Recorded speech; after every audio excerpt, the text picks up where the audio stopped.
नमस्कार। मैं संजीव कुमार आज धम्मपद गाथा और कथा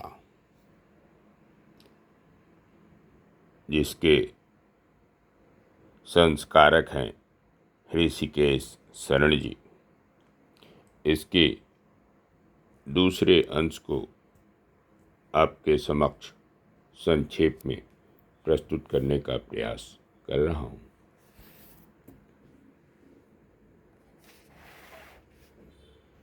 घृणा का अंत घृणा से नहीं होता। घृणा का अंत होता है प्रेम, दया, करुणा एवं मैत्री से। काली यक्षिणी की कथा। एक गृहस्थ की पत्नी बांझ थी, जिससे रोज कलह होता था। इस समस्या से मुक्ति के लिए उस बांझ स्त्री ने अपने पति का ब्याह एक दूसरी औरत से करा दिया, पर हृदय से उसे सौतन का आगमन अच्छा नहीं लगा। अतः जब वह गर्भवती हुई तब उस औरत ने उसे एक ऐसी दवा दे दी कि गर्भपात हो गया। तीसरी बार गर्भवती होने पर उसने ऐसी दवा दी कि उसका देहांत ही हो गया। मरते समय उस औरत के मन में बांझ औरत के प्रति घृणा और प्रतिशोध का भाव भरा हुआ था।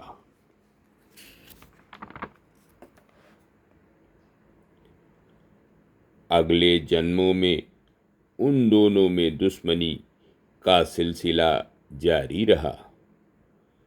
समय बीतता गया, जन्म जन्मांतर बीत गए। बुद्ध काल आया। बुद्ध काल में उनमें से एक ने श्रावस्ती के एक प्रतिष्ठित परिवार में जन्म लिया तथा दूसरी काली यक्षिणी के रूप में पैदा हुई। वैर का सिलसिला जारी रहा।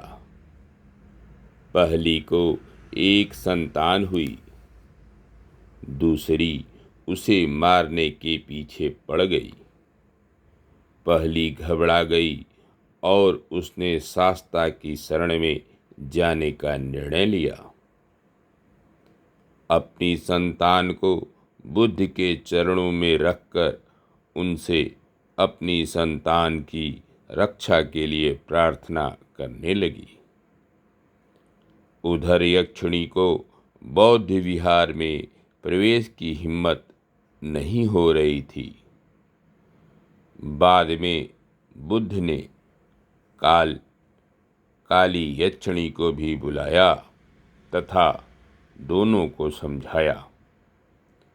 बुद्ध ने बताया कि किस प्रकार हर जन्म में वे एक दूसरे से बदला लेती रही हैं और किस प्रकार वे दोनों एक दूसरे के प्रति घृणा भाव से भरी हुई हैं।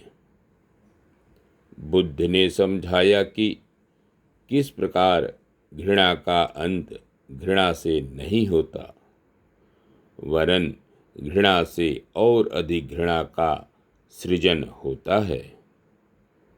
घृणा का अंत होता है प्रेम, दया, करुणा एवं मैत्री से।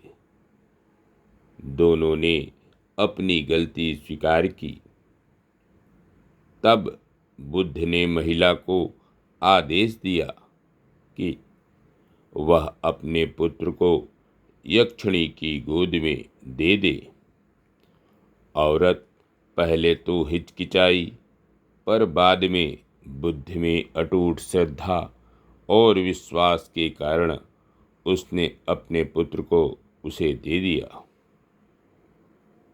यक्षिणी ने बड़े प्यार से उस बालक को गोद में लिया और उसे चूमा, मानो वह उसका ही पुत्र हो।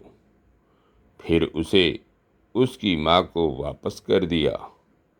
दोनों के बीच की घृणा समाप्त हो गई।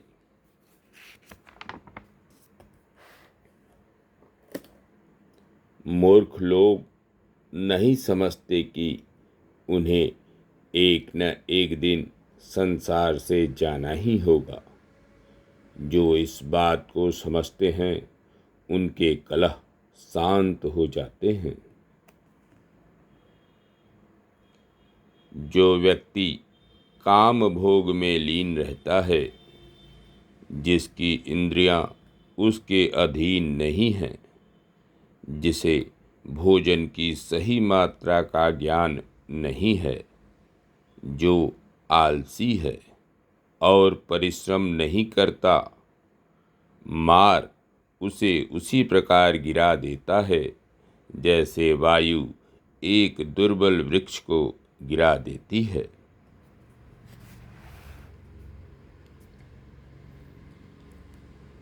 जैसे यदि घर की छत ठीक न हो तो उसमें वर्षा का पानी घुस जाता है, उसी प्रकार असंयमित मन में राग घुस जाता है।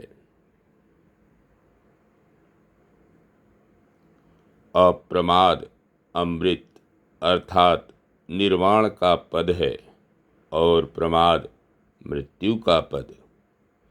अप्रमादी मरते नहीं और प्रमादी मनुष्य तो मरे समान होते हैं। धन्यवाद। नमस्कार। शेष अगले अंक में।